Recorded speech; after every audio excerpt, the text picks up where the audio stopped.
shorts came. お前はもう死んでいる。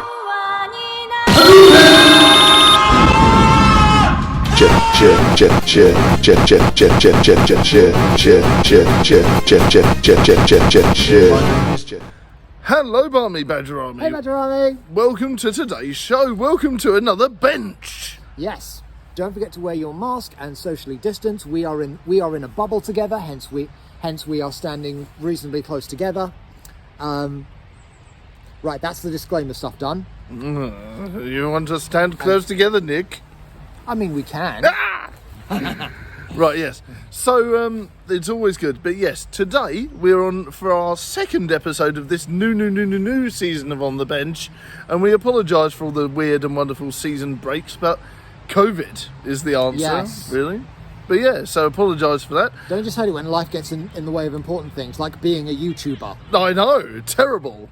But yeah, what do you guys think of my new haircut? Rate it from 0 to 10? They can't see the back. The front doesn't do it as much justice. Tell you what, if I hold this and yeah, there we go. So if we kind of turn this around, there we go. It's like a proper old school curly mohawk. That's right. Yes. It is much more interesting than my hair, hence mine is covered up. Yours is really boring. Yeah, it is. But then I can't do anything with my hair. My hair just grows like deadly straight. You do have that rather eccentric little white streak at the back, though. I often find quite cute. Yeah. Yes. Yeah, that's a bit odd, isn't it? But no, well, not odd. It's lovely. Anyway, there's enough waffle from us. We're going to talk about Dennis the Menace's 70th birthday and Patsy Parmer running off of Good Morning Britain again.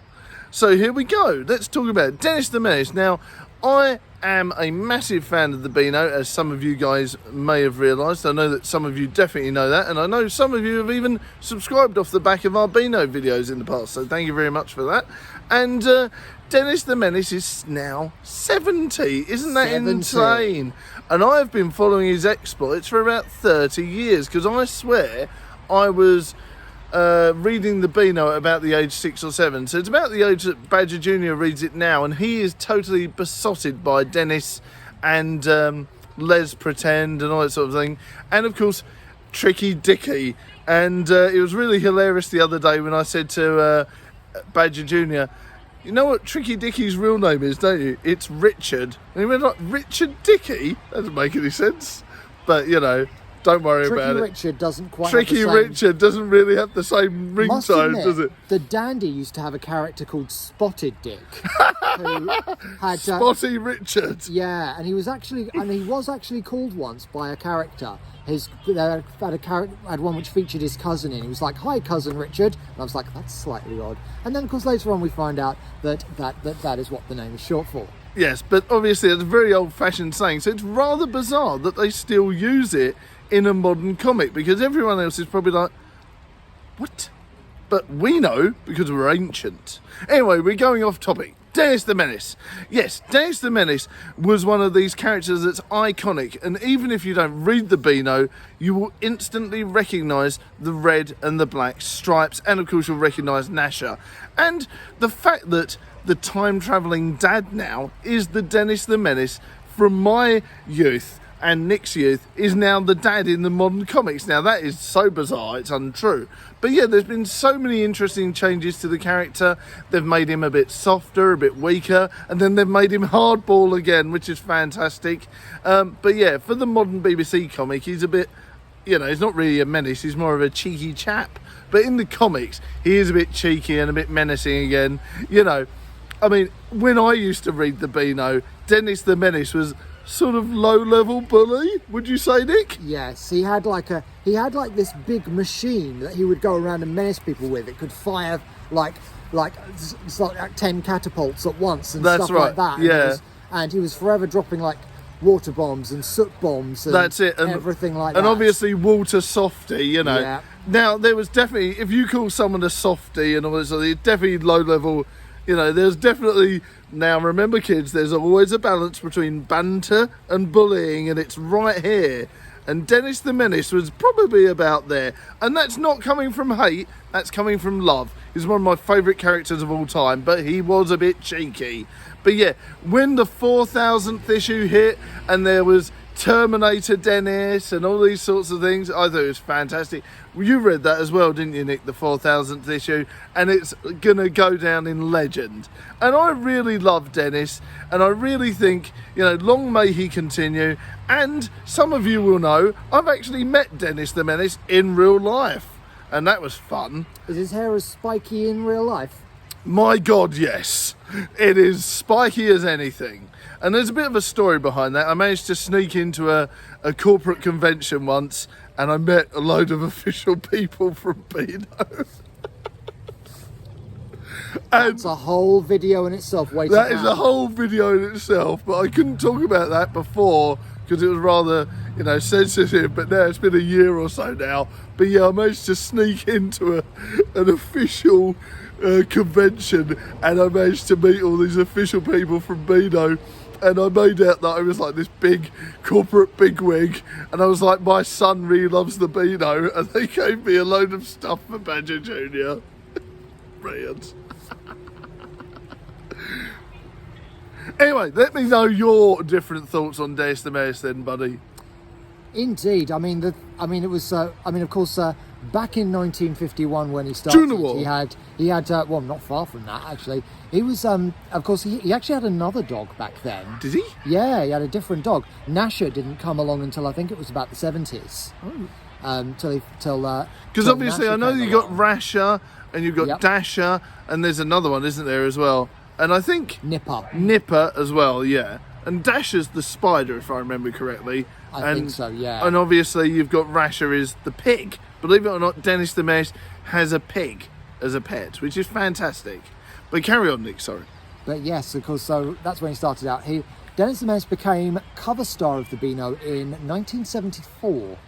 Yes.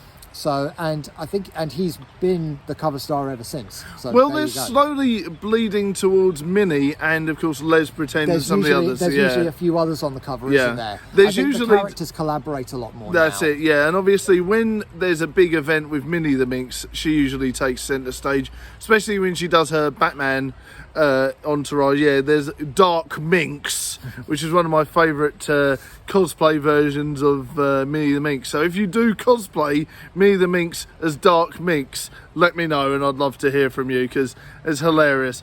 Yeah, you would think it's hilarious, but you'd think Dennis the Menace would dress up as Batman, but no, Minnie does a turn, so it's hilarious. But yeah, let me know, Nick. So what else? So tell me some more history about Dennis, because I don't know much about the history of the character. I mean, he's been like 1951 that he started. He became cover star in the 70s. I remember I remember getting a poster of him. There was like a story in the Beano where they had a "This Is Your Life" type thing back in the 90s. Actually, I think I remember that. Yeah, So I remember that. So it was the mid 70s that he became the cover star, taking over from Biffo the Bear. Old Nasher school came now. around Nasher was sometime in the 70s as well, I think.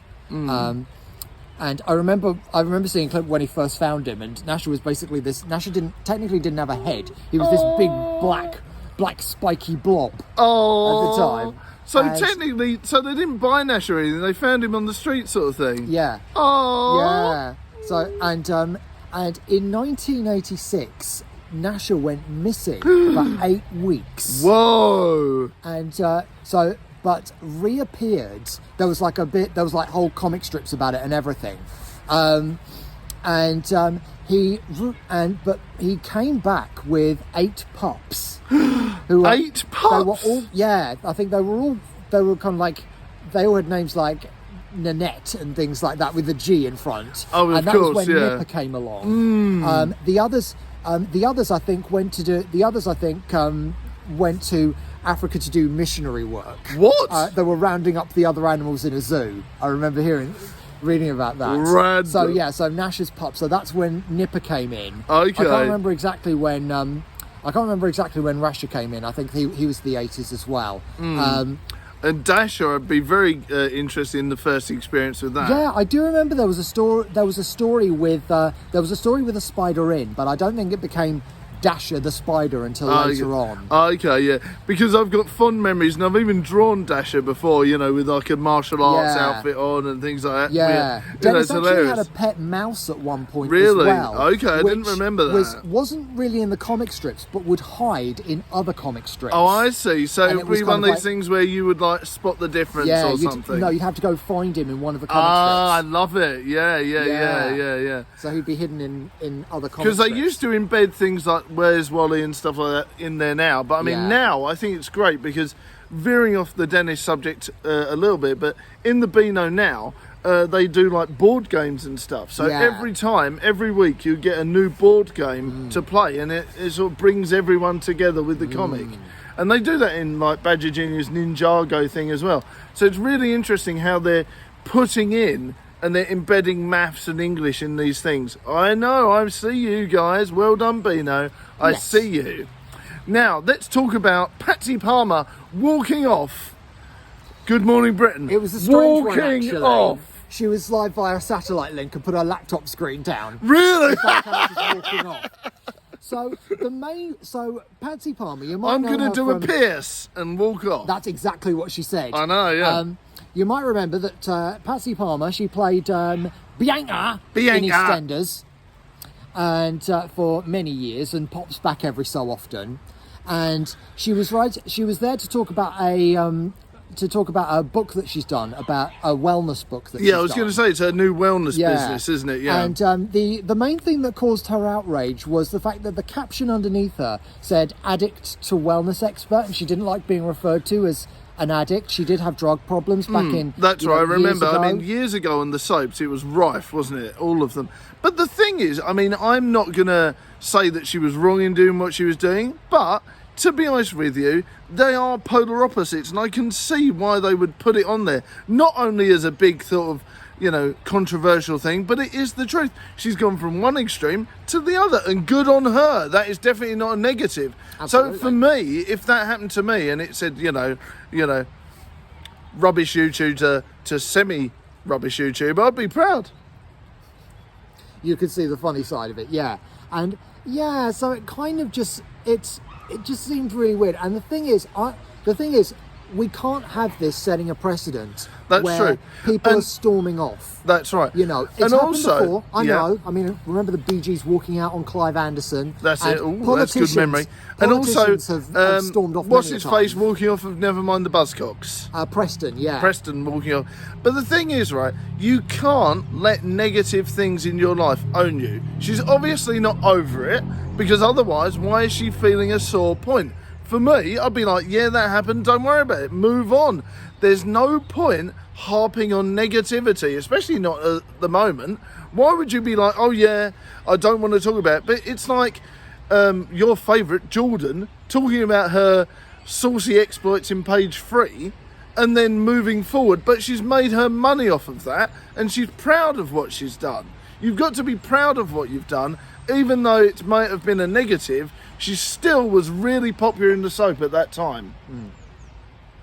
Carry on, mate. Sorry. Yeah, because it's like, and it's, you know, we don't want to be in this position where we've got, where, you know, it's like people are trying to solve everything just by storming off. It doesn't help. I mean, yeah, there's an element of publicity, and she'll probably get another interview off the back of that, talking about why she stormed off. So in theory, yeah, but then that wasn't why she was there. She was there to promote a book, and surely just getting on with it would have been the right thing to do. What do you think, Nick? Exactly, yeah, and you know, and it's just down to this whole ego thing. I mean, Piers Morgan is still complaining about what's going on, slamming the woke brigade. You know, it's just like freedom of speech isn't freedom from consequences. Well, this is true. This is true.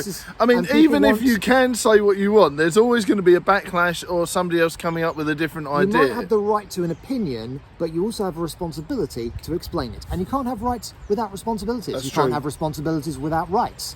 You know, so there's got to be a degree of accountability, and just shutting it down, you know, over something like a caption is over the top. It's over the top. And it's to setting be a dangerous precedent. it is. It's so, and also not being funny. Why was she that bothered? They didn't actually even mention that. They didn't say that in the interview, as far as I know. Apparently, it's even like a quote from her book as well. Oh, Apparently really? It's mentioned in it. It's something along those lines. Is mentioned in her book. So why would, and it was only on the bottom of the screen. They didn't make a big deal out of it. They didn't say, at the start of it, you used to be an addict, but now you're doing this. At least I don't think they did. So it wasn't really highlighted as much. So really, was she just being a drama queen for publicity? What do you think, guys? Indeed, what do you think, Nick? Do you think she was just trying to drum up more publicity, as it were, and get in a cheap free payday? I don't know. I just think if that's what she was trying to do, then I just think it's not going to look good on her. You might get a bit of initial publicity, but people aren't going to be talking about what you're there to promote. They're going to be talking about the fact that you stormed off an interview. Yeah. And I think that's where Preston went wrong as well, because he was doing great before that Never Mind the Buzzcocks interview series, and then he sort of went slowly downhill after that, didn't he, I think? Yeah, his band kind of like they sort of drifted away after that. They got back in. They kind of like after his appearance in like Big Brother and the like, he was it got popular drummed again up a bit, and then it kind of now he is probably best known for running off of Never Mind the Buzzcocks. Let me know your thoughts on this topic, guys, and let me know, how did you celebrate Dennis the Menace's birthday? I read tons of beanos and drank fizzy pop. Let me know. Pretty much all you can do, and it's probably a better option than taking a catapult and firing it everywhere. Oh yeah, I did annoy the neighbours as well. I put some stink bombs through their doors. See you next time. Bye. Mr. Slender, yes, bring me a dream, bum, bum, bum. Do, do, do, do, do, that I've ever seen, bum, bum, bum, bum. Please, your magic dream, Mr. Slendy, bring me a dream, bum, bum, bum, bum, bum, bum, bum, bum, bum.